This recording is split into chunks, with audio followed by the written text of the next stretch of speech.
oh, what a beautiful morning, and oh, what a beautiful day. Is it a beautiful day for you too? Do you ever want a beautiful morning that you can make a difference in the world? But do you feel tired and overwhelmed like I do from making muffins all night long? Do you ever watch the news and feel discouraged that you just feel that you can't change it? Or do you feel so stressed out, like trying to bake all these muffins and trapped with life's challenges? Well, let's meet the Albany Peace Project. Their mission is to reach out and become an organization that demonstrates to large groups and people of all kinds that when peaceful intentions are made, there's a positive effect of the whole made on everyone. Well, let's meet the Albany Peace Project at one of their latest meetings and see what they're up to.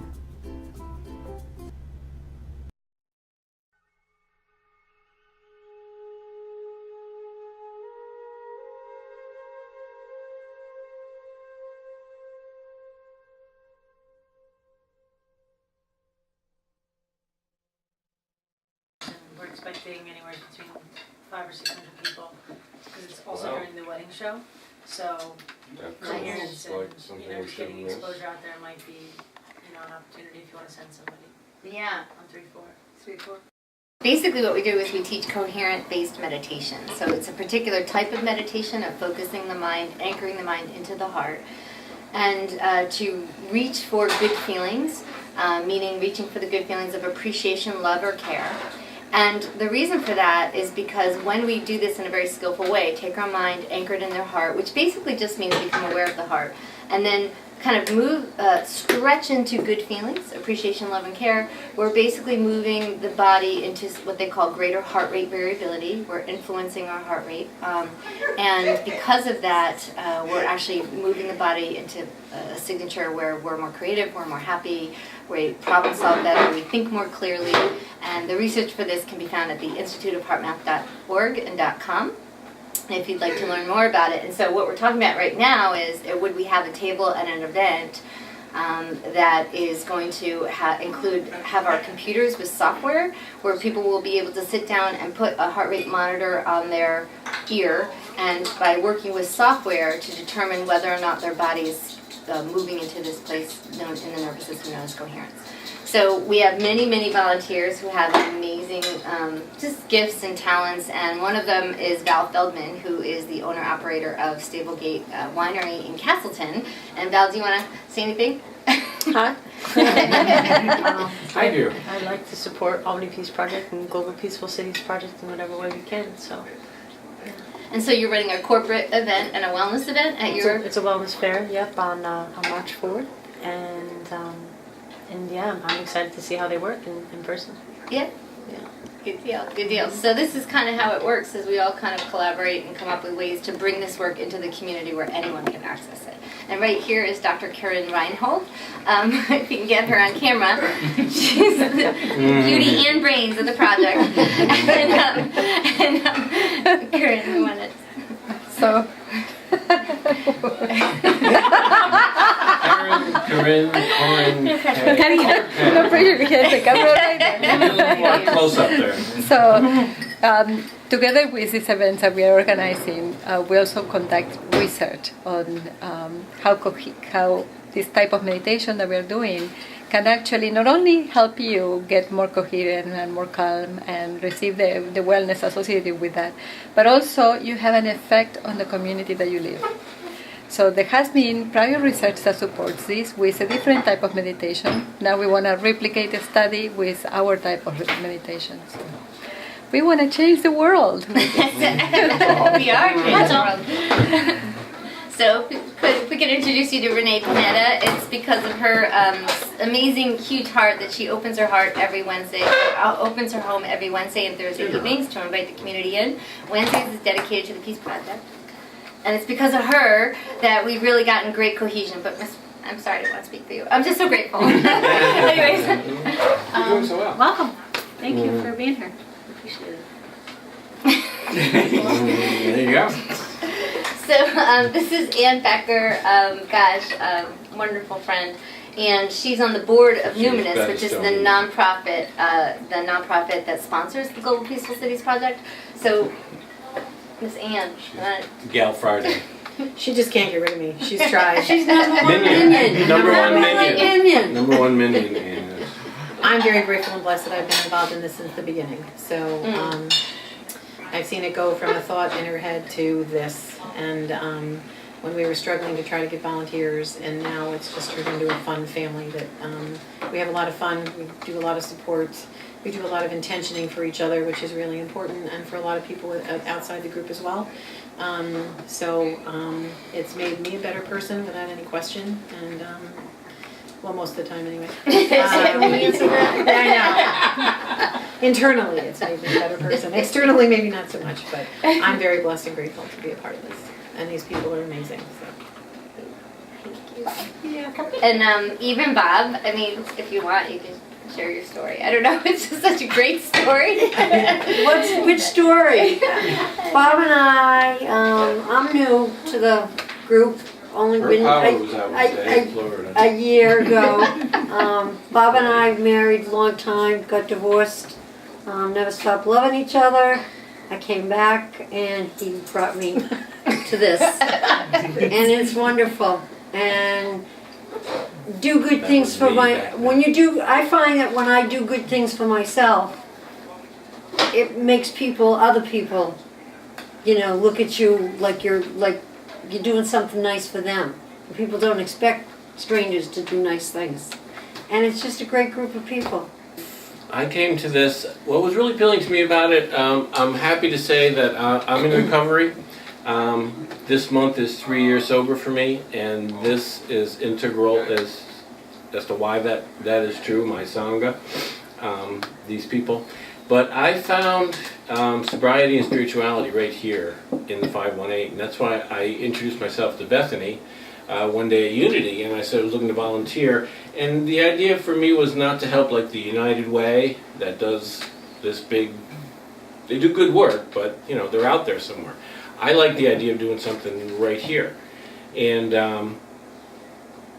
that was really appealing to me about it. And I think also to keep this whole thing, we mentioned about doing a brightener. We have multiple brighteners, and I think that is the key to this group. I mean, it's love. There's no other word for it. And I was really surprised because I take my recovery very seriously, my spirituality very seriously. I'm also known as a bit of a jokester, and that to me was the real surprise. The most pleasant thing was my first meeting here. We were all laughing like crazy, and I was like, there was just this, and we're serious about what we do, and we are trying to do nothing less than save the world. World peace is our ultimate goal, which we know we won't achieve in our lifetime, but it is. But in that, there's still a lot of just that goodness, that compassion between us, and that sharing and that spirituality, and that there are no real rules as far as being silly or throwing in that kind of stuff. And I think that really is what makes this group work and why we all keep coming back. Because the bottom line is it's fun, we enjoy it. I remember saying, me and Eve were separate. She was living in South Carolina, and I was telling her, I said, this group of people, I wish you could meet them. She's not in a great state down there at that time. I said, I wish you could meet these people I found. I said, they're just, we just have a great time. So that's what keeps me going, and the group enthusiasm here, I think, is it's infectious. You'll feel it too. We have not had to this point muffins done. So there has been something missing. There is something to add. My name is Ed. I'm relatively new to this group. So far I found that unlike other groups I'm with, they seem to be a lot easier to giggle a lot more. So this is probably the most gigglest of business meetings I've ever been to, which is a good thing. But they do. But between the giggling, stuff is, happening also. But I would have to say these people have a good heart, and I look forward to doing more stuff with them. One of our main events is to have a meditation, a group meditation on behalf of a city or a neighborhood or a high school. And so that's one of our main issues right now, gathering enough people to carry out that event. So the idea with that event is like what I was saying before, that when a group of people come together, meditate together, there is a group effect, and there is like you create a field, and the field is felt not just beyond yourself. So the meditation, together with intention, makes that field be felt throughout the city or the neighborhood or the high school that you are intending for. So that's one of the things that brought me into this, because I find that being able to actually prove that scientifically is mind-blowing. And as I said before, it was proven before, but we want to extend this work. We want to say to people, you know what, the meditations that you're doing matter to you and matter for the world, because as more and more and more of us become coherent, learn this technique of being calm and radiating goodness, I would say, because when you're in a calm state, everything flows better. You have an effect, you have a measurable and palpable effect in the society around you, in your neighborhood, in your house, in your communities, and of course in the communities that you're intending for. Right? So there's a lot of research right now being done on the effects of meditation together with intention, and there's more studies are needed. But what's happening is really, really cool, and it brings credibility to everything that we're doing. So if I can convince you that by meditating you can bring peace to the world, wouldn't you do it? And that's the point of the research that we're trying to do. So it's not that we gather here to create peace in the world on the days that we meet on Wednesdays, but we coordinate events that will create peace in the world for a period like, let's say, a week or a month or whatever we manage. We started with 1 month back in January 2014, and now we narrow it down to meditating for 1 week. But because what we want to achieve is to have a committed group of people that are going to join us and meditate to create peace, at least we're going to start with one city at a time. So this year we're going to do it in Schenectady, we're going to repeat it eventually into Albany, and we're also going to target local high schools. But this is not just our local cities. We want to grow into other cities in the world and have committed people that join this effort from all over the world. And the hope is that by lighting up one city at a time, having joined more and more people, we eventually create peace in the world. We could also say that the research has already been done, right, in several peer-reviewed journals, prestigious peer-reviewed journals.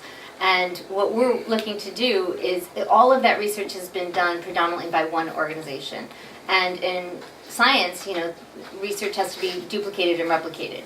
So what we're doing as an independent organization is wanting to duplicate and replicate some of this other research. So we're doing that by teaching intentional coherence-based meditation, which not only when we come together as a group has a calming effect on the whole population, but it helps people individually.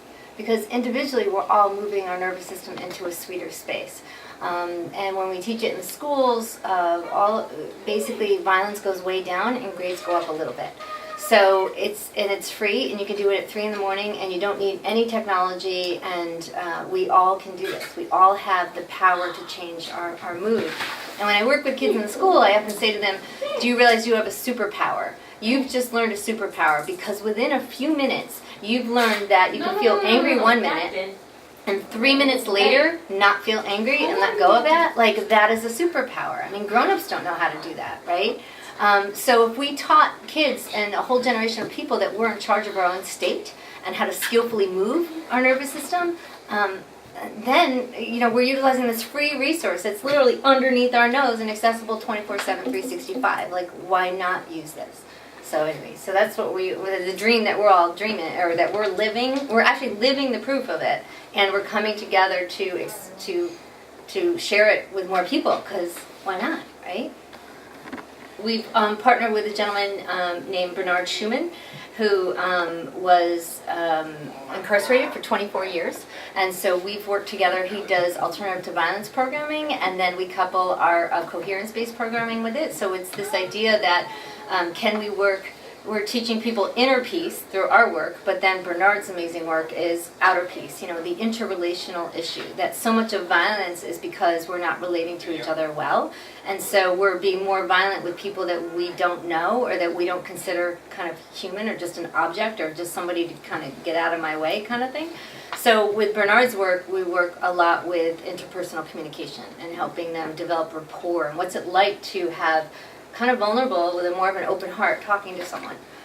So that's a powerful thing we've done over the years. What else have we done?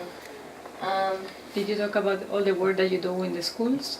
A little bit, yeah. Worked in 5 districts now, seeing the power of this work when principals really get behind the work.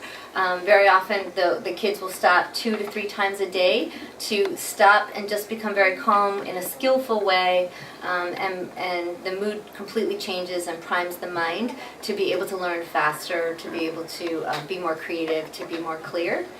So, and to help this, again, we work with technology so that it's not this vague, airy thing that you don't really know whether or not you're doing it right, but often we work with technology with the software, and now we're creating these coherence labs that we're going to be making available throughout the area over time, and where we're going to pay people from the public to come sit down and practice moving their heart into greater heart rate variability through the software. We started a blueprint so that when this does go into other locations, into other cities, that we have a structure for the other cities so that they know kind of what our goals are. Because we did establish, am I doing this right? Because we did establish goals for the Peace Project, obviously. And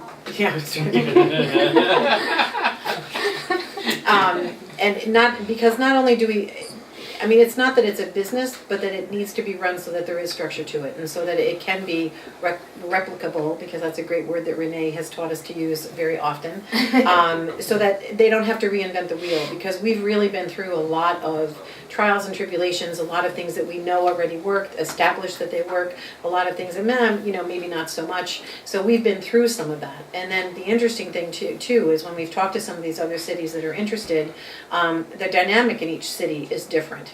The dynamic of, for example, in this area, we found that the word meditation kind of worked better, wherein, I believe it was Mexico City, they felt it was very important that it became more about prayer, because it's much, the religion is much more predominant there, and I think it's predominantly Catholic, correct?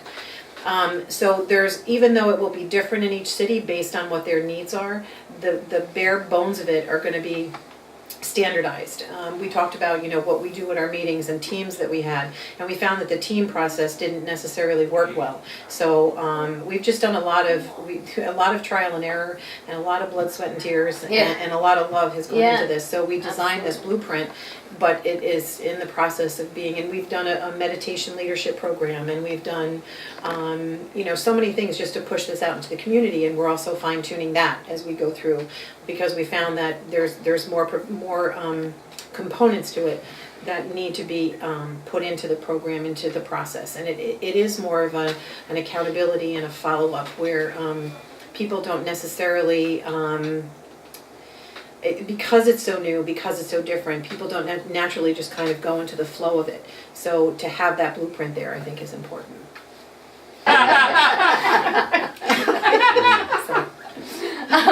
What do they get? Well, they're going to learn a personal science. They're going to learn about the Institute of Heart Math and about how when they come into command of their heart, they come into command of their mood, and they come into command of themselves. When we gain mastery over our physiology, we gain mastery over ourselves.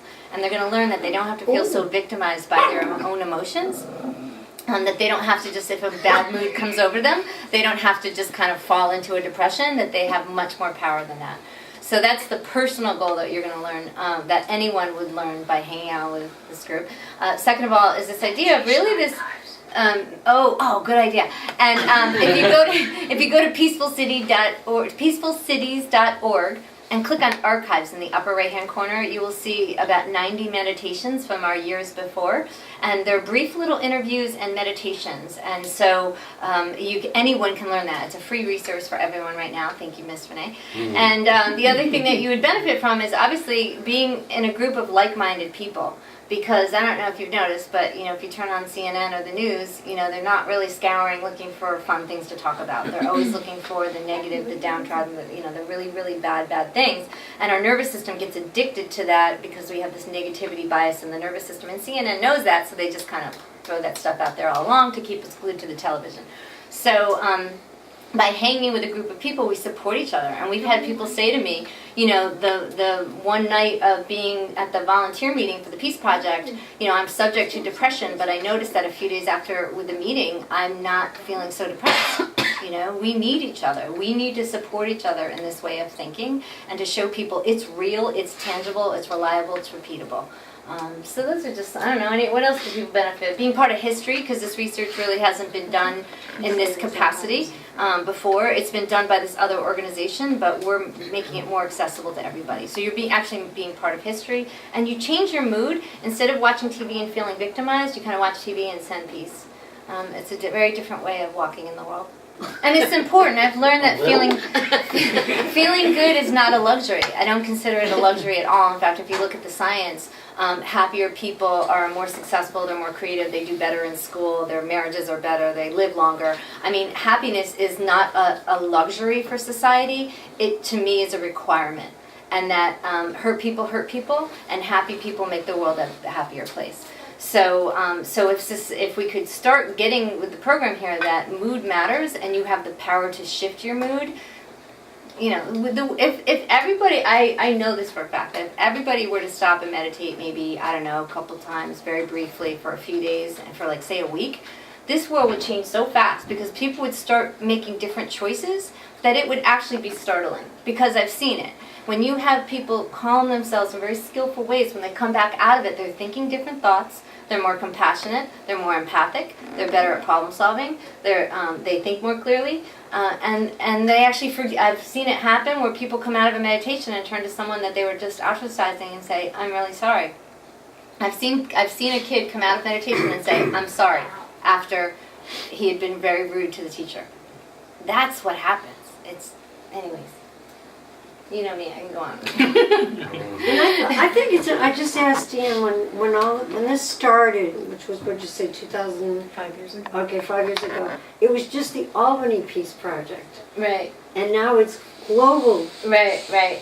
Peace Project. So I think that says. Yeah, it does, right. The people are wanting it, right. Absolutely. And really, we would be much further along if we had the technology to support us. So we actually can't keep up with demand right now is what's really happening. We have these people waiting in other cities just waiting for us to have our technology together. And I think also it's an opportunity for like-minded people to come together, because where can you get together with a group of people like this, or where can you join forces with a group of people to bring forth the kind of changes that you would like to see in the world. The ultimate goal is, people would say to me when I started this, why do this research? It's already been done, and it's in these peer-reviewed journals, and my attitude would say, do people know about it? Do people know about it? Are people actively practicing it? I mean, if you knew that there was research that all you needed to do was meditate and crime would decrease, like, What are we waiting for? I mean, is there a better point in time that we should be taking this research out of the journals and using it and actively relying on what it's demonstrated that works? So I don't know a better time than right now for us all to start kind of learning how to become happier, by the way, and support our communities in a very coherent, uplifting way. And you know, that ties in with that horrendous killings of the students. School shootings. And politicians are saying, now's not the time to talk about it. What better time to talk about it and do something about it when it's happening, Right? Absolutely. And what we found with the group meditations in schools is when kids start meditating together, they start relating to each other as community more. And so they'd be less likely to pull a gun on their fellow students because they feel more connected to them. They feel safer in a room with them. They would honor each other much more. I mean, here's the thing, is we always think of peace as just the absence of violence, but that's not true, because right underneath the surface, even if there's any violence, there's violence kind of waiting to happen. So we're talking about peace being an active state. It's not a default state, oh, there's no violence, it must be peaceful. No, it's that we're becoming peace, we're embodying peace. We're actively becoming peaceful, and wanting people to kind of take a stand for peace and make a change that way. Well, welcome back. I'm still trying to bake the muffins. But finally, I think we're finished. I hope you enjoyed our show today. If you would like to make an order or donate muffins to charity, then please go to the website listed below. With every muffin order, we donate muffins to the charity of your choice. I call it giving your dough to charity. I also encourage you to donate directly to the featured charity today by going directly to our website and getting their information. Thank you very much for watching, and keep on dancing through life by giving to others through love. Let me finish baking these muffins, and see you next time.